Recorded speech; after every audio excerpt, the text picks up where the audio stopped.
Hello, everyone, and welcome back to the Science of Superpowers. I'm really excited to be here today. I have with us Dr. Precious Boyle. Hi, Precious. How are you?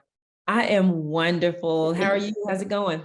Fabulous, fabulous. I've been looking forward to this conversation. Precious is something else. So if you go to her site and you look around for a little bit, you're going to see, you're going to feel her heart in this, right? Her site is silentrocked.com.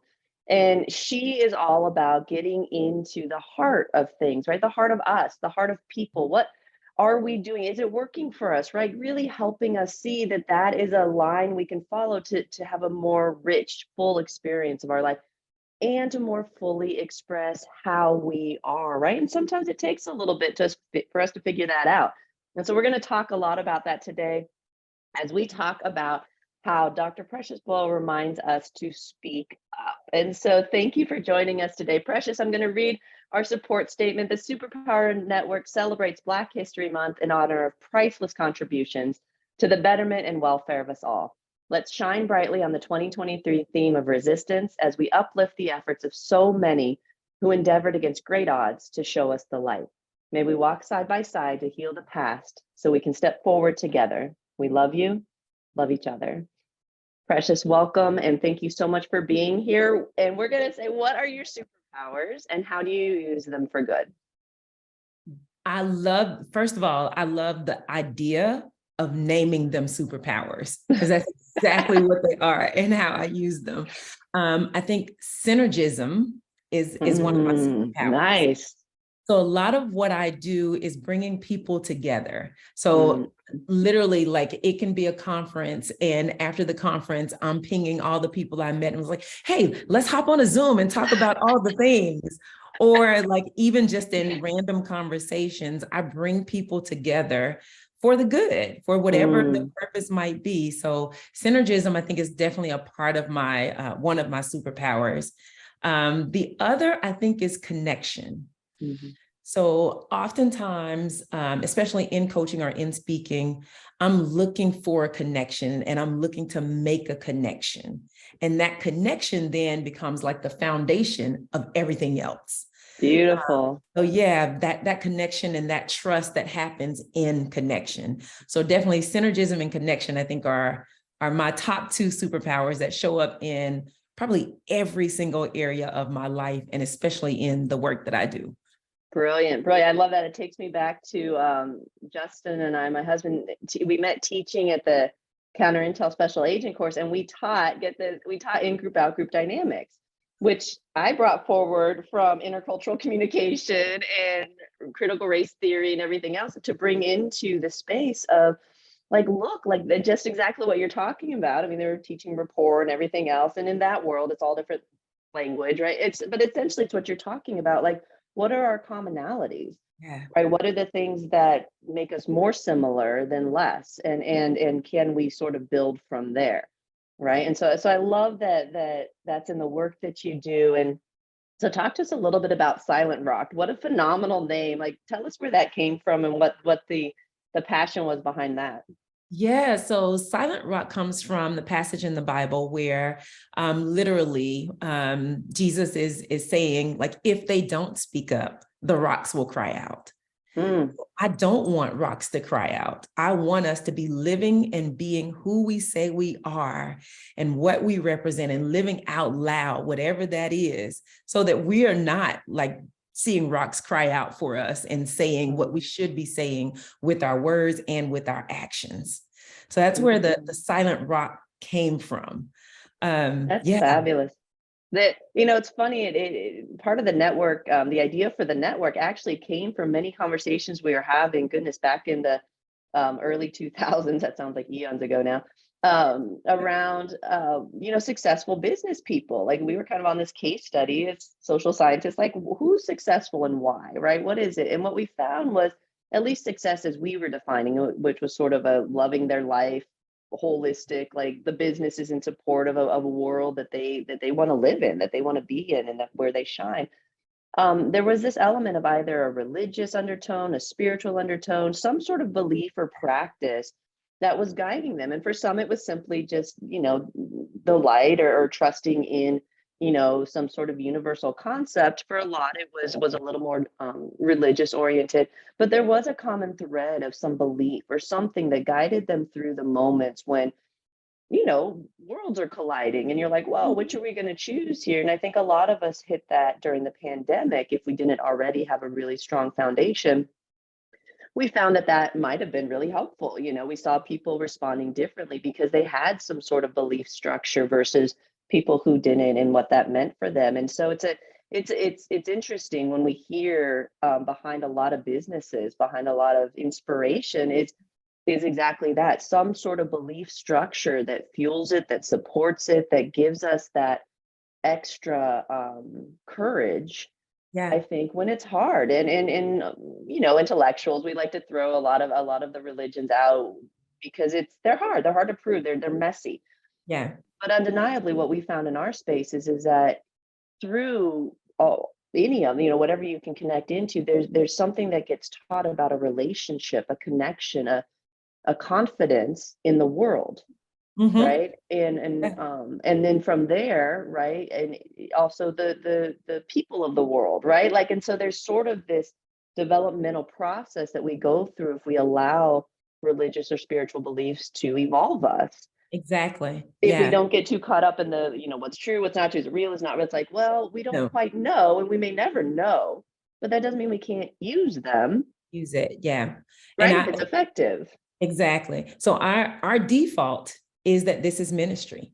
So when it gets hard, this is That's the right. ministry. I literally pray before every interaction. Lord, let me just be a vessel for whatever it is this person would have me to, that you would have me to do or say that this person needs to hear or experience in our time together.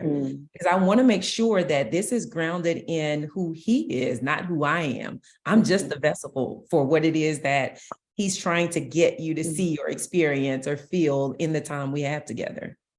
That's right, and we built exclusively that way, and to your point, it really does allow for jumping over some pretty big hurdles. Like you're world crafting, like you're basically saying, I'm changing my stripes, and every time you do it, it's like, wait, what happened? Where did we go? And in our world, because of superpowers, we call it quantum leaping and shifting realities, and all of the language that we like to use. But it's a very real experience, and we've had similar. And I would say that CFA, our modality that we utilize, the creative energy field activation, was born out of exactly that, because Justin and I both came from some sort of familiarity in a messianic tradition, right? And and I got to baptize him a few years ago, and then we baptized our daughter, and we see that in a very probably a large scope perspective, is what I would say, a unifying perspective, right? To us, we use faith and our belief structures as a unifying concept, in terms of like, it really is available to everybody, and how we get there is guided, is sort of what we believe. And so centering around a creative energy focus allows us to say, hey, look, at the heart of it, what we believe is that we are all creative individuals now, and somehow that connects us into creation, creator, other creatives, right? We don't know how. Like, we could argue all day about the ins and outs, but at the end of it, we know somehow, some way, we have a creative element. There's a spark, and Yeah. we believe that it's reflective of something bigger. If And we it's can always start there. there, that's right. That's exactly right. If we can start there and share from there, now we see those commonalities. And what we found is that just the practice of being able to relax into that, even if you're Yeah. not sure what it means for you, Yeah. provides solace, provides comfort, provides peace of mind, provides the ability to think clearly outside of a preconditioned program, right? It cuts the patterns of behavior so we can be present to what is. And to me, that is the definition of that connection. And so that's quite the little trajectory that we went on. And I love that it's coming up in the conversation around speaking up, because what I got a little frustrated with was the fact that no one was admitting to it. It's like, you've been successful in business, but you're not really giving credit where credit is due, which is to some sort of higher power that's guiding it through you. And we're Yep. doing people a disservice to pretend that that's not present. And so we need to cut to break because we went. Well, that was fun. That was a good little ride. I'm glad you all got to join us on that little ride. That was enjoyable. Before we cut to a break, make sure you're checking out Precious's work over at silentrocks.com. Where else do you want to send people to find out more about you? Yes, Silent Rock is the perfect place Perfect. because there's so much there, but you can also follow me always on Instagram or Facebook, those or LinkedIn. Those are the places that you'll see us living and breathing and sharing a lot there. Brilliant. I love that. And for those of you out there, make sure you go check out Precious's stuff and get over to superpowerexperts.com if you want to learn more about SIFA and how that can work in your life to bring about a little bit more calm and confidence. So we will be right back after the break. Right now, today, here on the Science of Superpowers, Dr. Precious Boyle reminds us to speak up. We will be right back following this short break.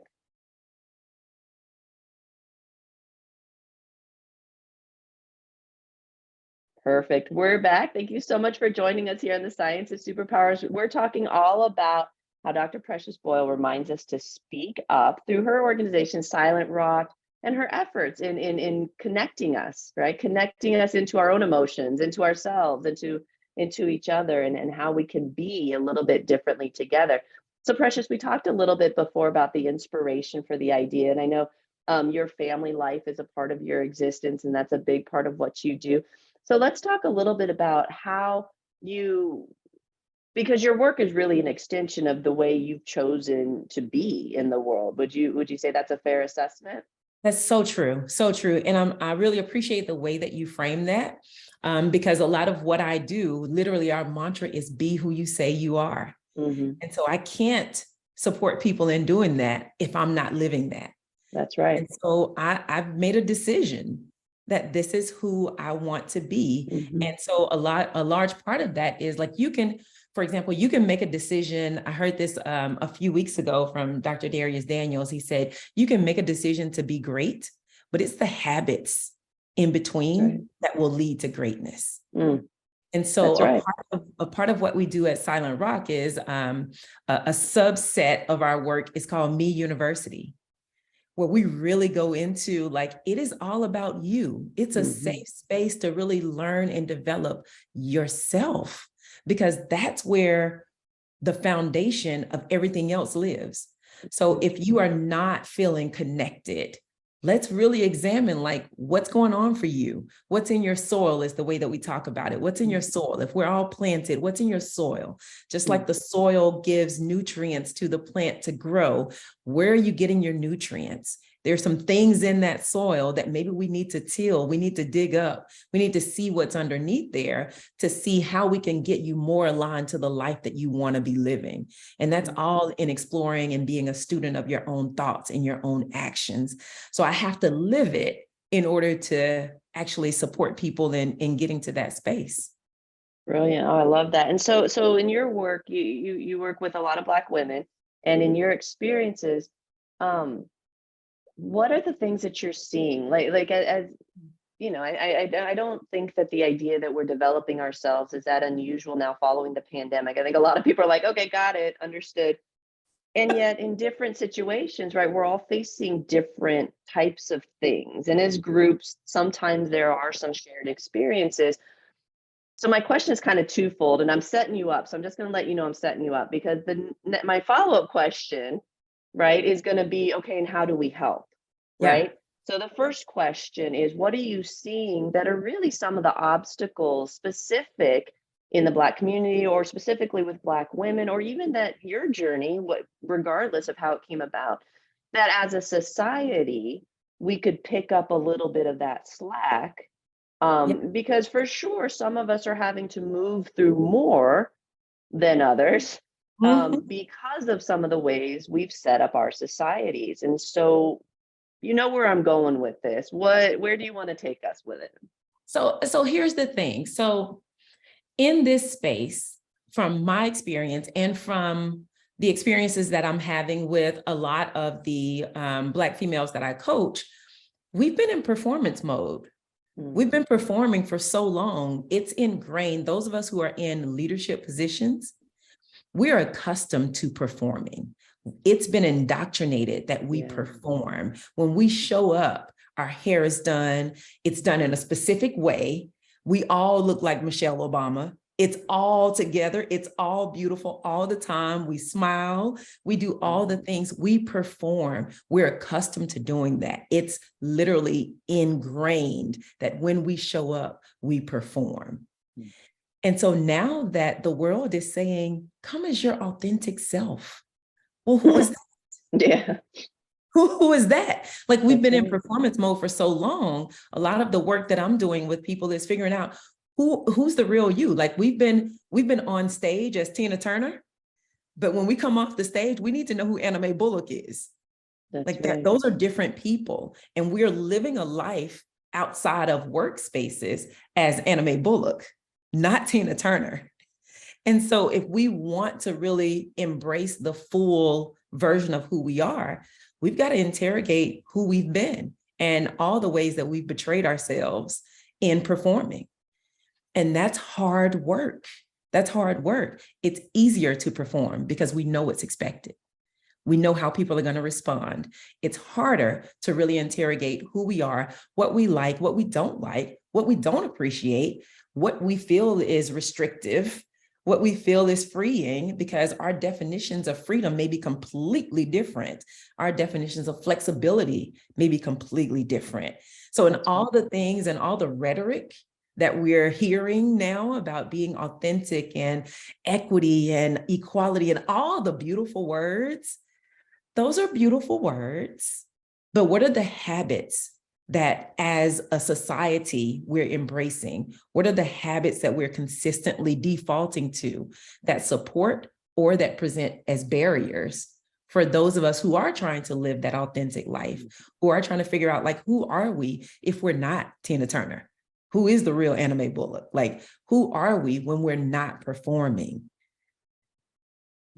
Beautiful. I love it.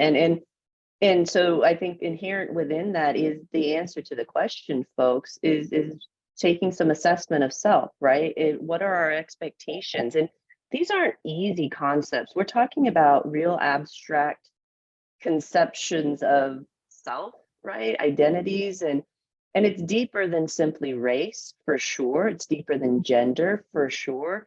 And those are the real obvious ones we can at least start scratching at. And so, on a previous episode, you heard me say, if you're in the consciousness space or you want to expand and evolve and you're refusing to look at your relationship with race, you're probably not going to get there. And so, Yeah. and that's true of everything. Like we can't see anyone or anything as outside of ourselves. And that gets sticky too, because it's like, oh, you're just like me. So yay, oneness. And it's like, not quite. So there are some steps between here and there, right, folks? So tread lightly and recognize that we're all in journeys, right? And so it'd be really easy for me to be like, oh my gosh, don't I know it? I had this experience, and you're right. I do. I feel like I'm on stage too all the time. You're absolutely right. And that's true. And that's very real for me. Mm-hmm. Undeniably, that is incredibly real for me. I have had my walk, I have had my stuff, and we all have that piece of us that wants to say, yeah, but that was me too. And so really here, what's being said here is that yes, and there are additional components at play depending on our conditioning. And that conditioning is predicated on all kinds of things, our experiences, the societies that we grow up in, the families we're exposed to, all of it. And so, and a lot of that, especially in the United States, is predicated on a distribution system that was heavily weighted with race and gender. And Yes. and so we've got some things to look at, and we know it. Okay, got it, right? So that's happening and should be happening, needs to keep happening. We're going to keep that happening.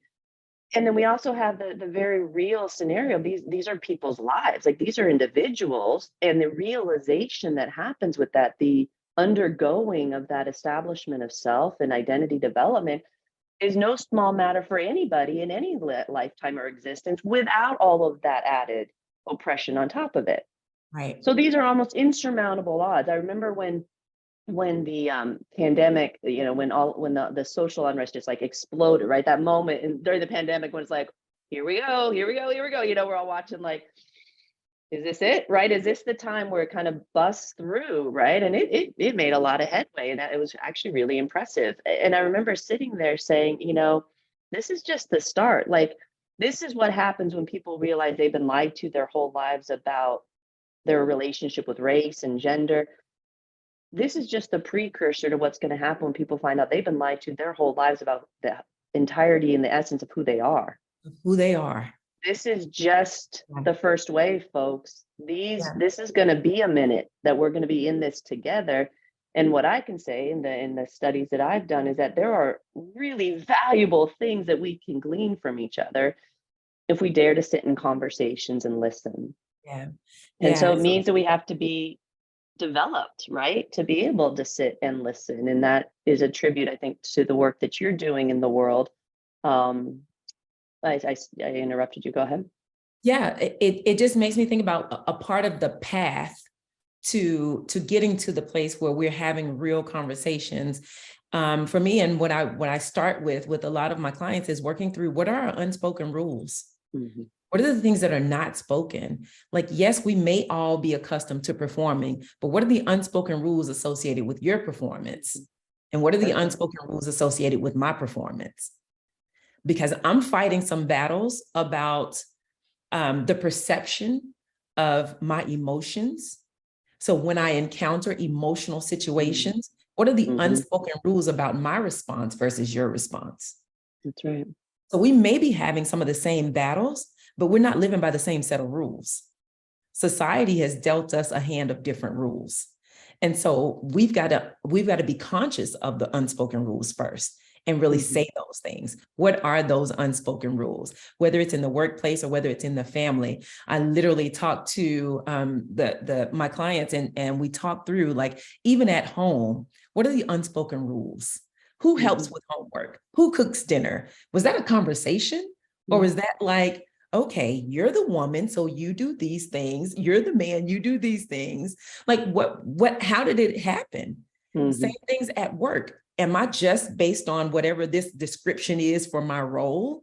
Or are there things outside of that you're actually expecting, but you haven't spoken?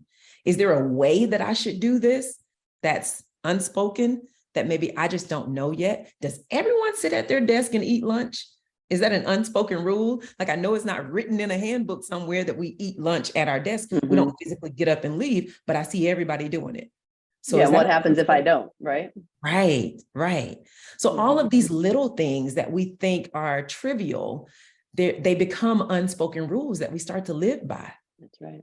And it creates barriers. It literally creates barriers for us that we've got to talk through. Do I do something different? Do I present as resistance in this moment? Is this an opportunity to resist? Is this an opportunity to go with the flow and conform? Is this a battle I really want to fight? I'm exhausted from fighting all day. Is this one of the battles I want to pick to fight today? I love it. And on top of that, then you have all of the individual conditions, right? And so we work with these as programs and coding in the human system. Because it keeps it from being so incredibly insurmountable, quite honestly. Like, it's a construct that we can work with, that people feel like they can relate to, and it gives us the ability to say, okay, you're this, like, you're whole and brilliant and beautiful, and you're whole, and you're getting to discover exactly what that is. Now, what are the programs that are running that dictate how your avatar behaves? And we even separate it, like, are we talking material world, virtual world, or vibrational world, right? Because some of us play in the field and we're different. They're like, it's a different experience with people who can connect in vibrational spaces. The rules are different. Everything's different there. And so we give people permission to have those very different experiences. It's a trick we learned from critical race theory, because deconstructionism gives us the opportunity to go, okay, what is this specifically? Like, let's drill all the way down and go, what is this little itty bitty thing? And then how does it fit into the larger systemic structure of who I am? Because this over here is dictating how you express over here. And this expression over here is dictating what experiences you get to have in the world because of how that's received and reflected back to you. And most of us are completely unaware of that process. And we are stuck in this loop of blame and shame. It's like, there's no way out. Like, it's literally like, that's its point. Like, its point is a loop. Like, and it's not evil. It's kind of like it's like a training wheel. I think it's kind of like our safety protocols. It's like, okay, you can only do this much damage until you learn the rules of the next space. And then you come, oh, wow, there's this whole world. And now it's like, okay, but you got to learn the rules of this space Yeah. before you can get bigger space, right? Yeah. And in some worlds, we could say, that's God saying you can have the power, but you got to be able to use it, right? Got Otherwise, to you're be able going to to use it. explode into a million pieces. Yep. Like it's gross. And so, we can look at all the different traditions and sort of see some of the common threads of like, so we are having different experiences. Like we're these beings of something brilliant because a moment, sometimes it shines through and we're a little surprised at ourselves. We're like, wow, we're that, it's great. But then Yeah. we have these avatars that are like, do, right? And so we teach how to observe that, right? And we think we've gotten close to being able to say, okay, this is how we are, this is how we operate, and these are some of the reasons why. I love your approach to it, like, look, these are agreements, and we talk about that in relationships, but also with self, right? What am I agreeing to that I don't even know I'm agreeing to? I remember my Right. first book, I was like, so I remember I was sitting here eating ice cream, like, do I even like chocolate ice cream? Like, who says I like chocolate? I like, how did I get here to be eating this? And it's like, can I trace this back? And, these are fun games I play, but not everyone's thrilled by them. But it does show us a lot about the autopilot programs that we're running on that we didn't install. Yeah. Right. The And I so when call you know them how to, Mhm. I call them the internalized beliefs. Yeah, perfect. They're internalized beliefs that they're in our soil. They're down in Yeah, there. they're in And there. And a lot of them aren't even ours.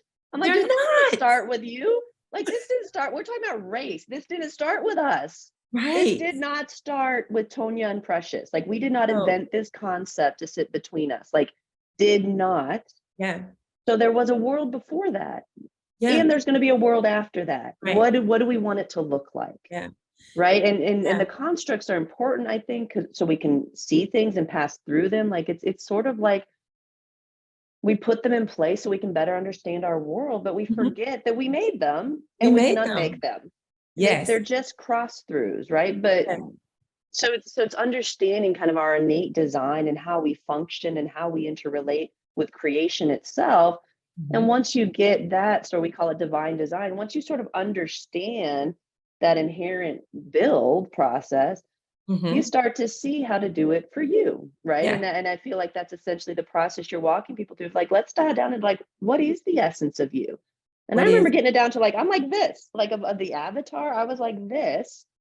And then I was like, oh, and that gave me the freedom to start playing with physique and my avatar and doing things that make me stand out so that I can see what that feels like, right? Doing things that are counterculture, right? Being able to go against it because it's not me, right? That's not who I am. This is how I've agreed to play in all of these different Right. spaces. And it's different depending on who I'm with.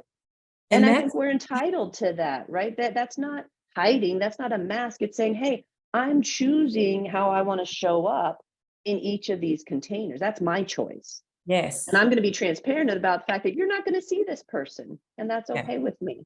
You haven't earned the right to get to know that person yet. We're not like that. Yeah. I love And that having the because freedom to do it. yeah, that is so critical because a lot of what we've been conditioned to do in our performance is to not recognize the choices we have in the performance. That's right. Things happen and we react based on how we've been conditioned to react, but there's always choice. So whatever the trigger is, there's the trigger and then there's the choice. That's right. There's the space where we play, where we figure out, in our amygdala, fight or flight and all the fear, and we wrestle with all the things. And then we have a choice to make based on that information. What do we want to do with this? What is our choice? And our choice doesn't have to be the one we've always made. It doesn't even have to be the one we just made. It can be a different one. We have the power to choose that. But sometimes we don't believe enough that we have that level of power. So those internalized beliefs also are at play. For example, if I'm in a conflict with my manager, there are things that I believe that I can and cannot say to my manager. And so Mm, that's going to dictate how I respond in this conversation, in this conflict. that's right. So if I haven't Power. interrogated or wrestled with what I believe, why I believe, and in all of that, what is at the heart of this for me? If I can't articulate that, if I can't really wrestle with that, it's going to be hard for me to get to resolution in the conflict. We may come to an agreement about how we're going to move forward, but it won't be resolution necessarily for me because I don't really know yet how that sits with what I believe about me.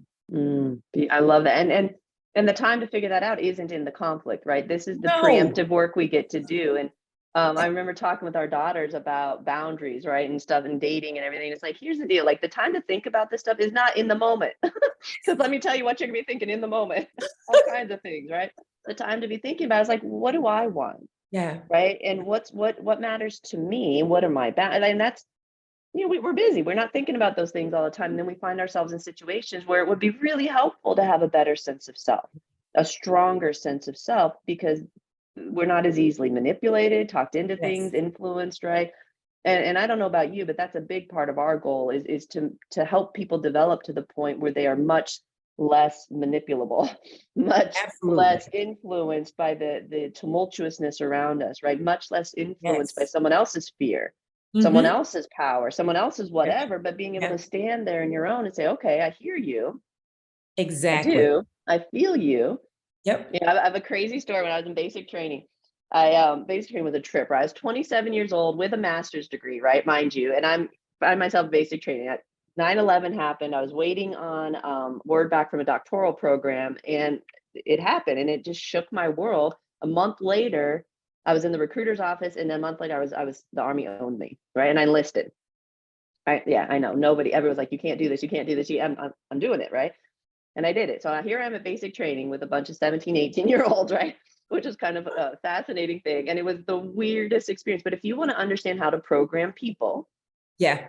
basic training is a great place to go because they're phenomenal at it. That is exactly, I don't care where you're from. I don't care what Mhm. you feel about me or what you think. Guess what's happening here, right? And everyone's committed to the same goal. Yeah. And so it was super brilliant to watch this process, but it was the most ridiculous. Like I'm like worse than Private Benjamin, if you're familiar with that reference. And so I'm like, what is going on? Like, how did I end up here? Right. God and I are having all kinds of chats the whole time. And most of the time I just kind of zoned out. Like, I don't want to be first and I don't want to be last. I'm just going to Mm-hmm. follow what everybody else is doing and go Yeah. with the flow. And that was sort of my survival plan for basic training. And then there came a moment where we had to get signed off on something. It was grenades. I had to throw grenades, right?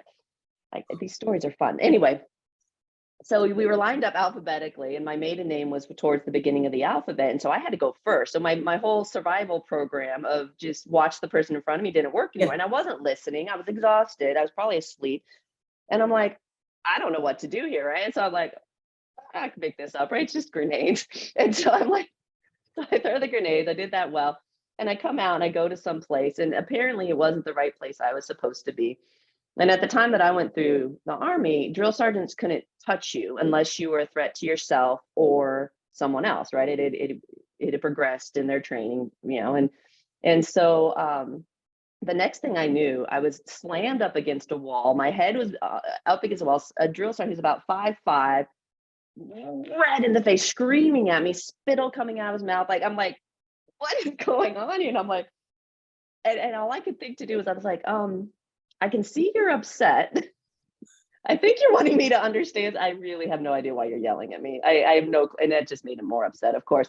But basically, I'd gone off into the wrong section and I was going to get killed with grenade fractals, whatever. But it made for a fun story because I will never forget standing there like this man, and he was enraged. And it was like, I couldn't feel him. I couldn't understand him. I was like, Mm. what is going on here? It was like surreal. And I just felt like I had this like bubble, this like space between me and him, this light of like, I can observe you, but I Yeah. really like, it's just not try. He was like short circuiting, right? And as I kept taking myself back to that place because I was like, how is it possible that he was so upset? I literally couldn't feel him. Like I Feel you. knew it, I could see all the signs, and it was that sort of bubble. And I was like, how does that come? Right? What is that? Right? And that's oh, this is beautiful. I hadn't put this together. You're good. Okay, so that's the SIFA connect, like that's the bubble that we create, that lighted field, right? Where you sit in it and you're like, no, this is all the time. And Mhm. not only that, but we have access to it. Oh, I'm gonna get to sit in that one. Thank you for the story. So it's a good reminder of the fact that you're like, yeah, sure, whatever, Tony. Okay. It's a great reminder of how we can hold our space Yeah. even in the face of Dr. Martin Luther King taught this, right? He knew if you can't hold that space, like all the way down to your roots, vibrationally, energetically, not react, Mm-hmm. then you get caught up in it and you Mm-hmm. can't, you're in the program, and that's the very program that's keeping us at odds. It takes every single one of us being able to go, okay, hold on, Yeah. I need to know this for me, right? And giving ourselves permission to say, I don't know this to be true for me, and yet I can feel it, hear it, see it, and I'm listening. Yeah. But that doesn't mean I'm going to take that program on. And that's essentially what I was doing. I'm not taking your program of fear on into myself, Mm-hmm. because I'm not afraid right now, and I'm not sure I need to be. And I didn't even know how to do that, but it happened on my behalf, right? Say no, like I don't feel that way right now, and I don't want to feel that way right now, right? That's resistance. Mm. Look at that beautiful tie-in. Absolutely. In a That way was that actually empowers and Mhm. changes the environment. Yeah. Yep. Yep. And just think about the more you do that, Mm-hmm. the more it becomes a reinforced characteristic for you. Mm-hmm. Something that We you can ask. we're training it energetically. We can train people to hold that energetic space, Yeah. and it's doing wonders. And Mhm. because it's like, I'm fine, everything's fine, but then that energy comes in, and before we know it, we're back in the program and Yeah. we're operating, right? And catching it is good. I think we stand a solid chance of being able to keep them from triggering the program to begin with, Yeah. which is huge. Yeah. But So that is so there are several reasons that I love that you told that story. But I think there's so much there, even in what we've already talked about. There's so many unspoken rules that are already there right. in That's that. right. We could dive into it. We're like, case study. There's so many You internalized beliefs that are in that story. when There's so you many can't find reinforced. Precious and I, we're in a workshop somewhere. We're like, okay, what else can we do here? What other There's threads so can we pull much. on? Yes, there's so much there. And that's daily life. That's That's right. daily life. So when we talk about, when I talk about emotional intelligence and even bring it up, a lot of people are like, oh, emotional intelligence, like that's a luxury. That's the stuff that, rich people can afford to have emotional intelligence and train in that stuff. Yeah, No, it's every single that's day. right. It's every decision you make. It's every interaction you have with Mm. yourself and with someone else, because all of these things are always at play. And if you are Always. not like paying attention, that's why I work so deeply with people on raising your self-awareness. If you're not paying attention to what you're feeling, how things are Mm-hmm. landing on you, what those rules are that you're agreeing to play by or resisting, like if you're not really clear on what's Mm-hmm. happening, then you're just performing. You're just going along to get along. And And who someone else is going to tell you really? how to feel and what to think and everything Right, else. And that's, right, right. And it's a trap. that's not who we want to be. That's not really how we want to live. And so when we talk about being who you say you are, like really interrogating, who am I? Who do I want to be? What is the legacy I want to live or that I want to live and leave, right? That's right. Like, what is That's right. that legacy? And for me, I have a daughter and a son. And they are beautiful people who have their own opinions and thoughts about all the things because they're Mm-hmm. 15 and 16 now. So I don't have to pick clothes anymore. And sometimes that upsets me because I want to pick the clothes because no. No. But like they have their own sense of self. And my job as a parent is to make sure that they are emotionally intelligent. They can make good decisions because they're grounded in who they are. They are clear about who they are, what they will say, what they will do, what is non-negotiable for them as people. They can make those decisions. And even when they betray that decision that they've made, they understand how to come back to self. Mm. How to come back to self. And that's so critical because I'm 44 and that's still like, it's a work in progress. Like, how do I shift and come back to who I say I am? Like, is Yeah. that me? I don't know if that was me. Yeah, that was me. You know? My husband and I are like, no, that's yours. Nope. You. That's you. That's got you written all over it. You got to go Yes, talk to them. That's not my yes. language. So really thinking through, like, as we present in this world, are we really being who we say we are? All the pretty things that we say that we are, like, are we really that? What evidence could we show that that's actually who we are? Mm. I love it. And there's so much in that. So folks, as we wrap up today, remember a few things. One, that pursuit of self, right? There really is no richer experience. It's really you and you, like you yourself and you. This is the journey you're having, and others align and kind of come into it, and provide richness and experiences and all kinds of fun things. And ultimately, you're it, right? And it's yours, and you get to craft it however you want to. And there are many, many, many, many layers to that for all of us in terms of how we interconnect with others and society. And it's worth the journey, right? And even if your walk is not fair, right? And none of them are, and some are much less fair than others. It's an opportunity. I see it as an opportunity because what I'm seeing on the other side are the people that emerge from that are leading us forward. Mm. And so just something to hold in your hearts is that the more we're willing to persevere, the more effective we can be, the better utilized we can be as we endeavor to create spaces where we can have more real conversations, right? Where it's just a given that we're going to have the courtesies and the considerations and the grace and space with each other, knowing that we're all doing the same thing. We're all walking this path and trying to figure ourselves out. So, Precious, I do want to ask before we close up here, in your work and what you're doing in the world, again, thank you so much for all of that. How can we best support your work, and the work in the communities that you work in? What can we do? Is there anything that if you could just say, hey, this is what could be really helpful? What is there something? I think that the journey, the way you just described it, it's a self journey. It's not a bandwagon journey. It's a self journey. So there's actually a journal that I just released. It's on the website. It's called Me University 30-Day Journey to Me. And it explores the unspoken rules, the internalized beliefs, the reinforced characteristics, and the values as a part of the roots, that soil that's there that you're pulling from, to shift how you may be living. If you are attempting to be who you say you are, how are you doing that? When does that require you to speak up? When does that require you to step back and listen? But if you are not grounded in who you actually are underneath the surface, then it's going to be hard for you to speak up. It's going to be uncomfortable for you to sit in spaces and stand in spaces where things are not flowing as they should be until you really are grounded in who you are. And so my challenge to everyone is to go on the journey to really be who you say you are. Beautiful. Well, I think that's the perfect note to end on. Thank you, Precious, for your work and for your words and your willingness to be who you are, in the continued pursuit of that. That it's a lifelong journey, and there's always advanced courses, folks. So don't think you're going to get bored with it. Just keep going. Trust me, it just keeps getting better.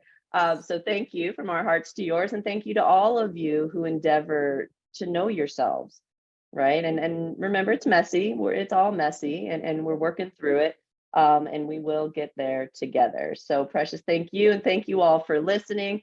And until next time, we love you all. Make sure you get over to superpowerexperts.com and check out SIFA and learn how you can incorporate that into your life, to know what that feels like, to have that energetic space to hold yourself against the storm, right? You don't need to get swept up in it, right? And so we can help you there.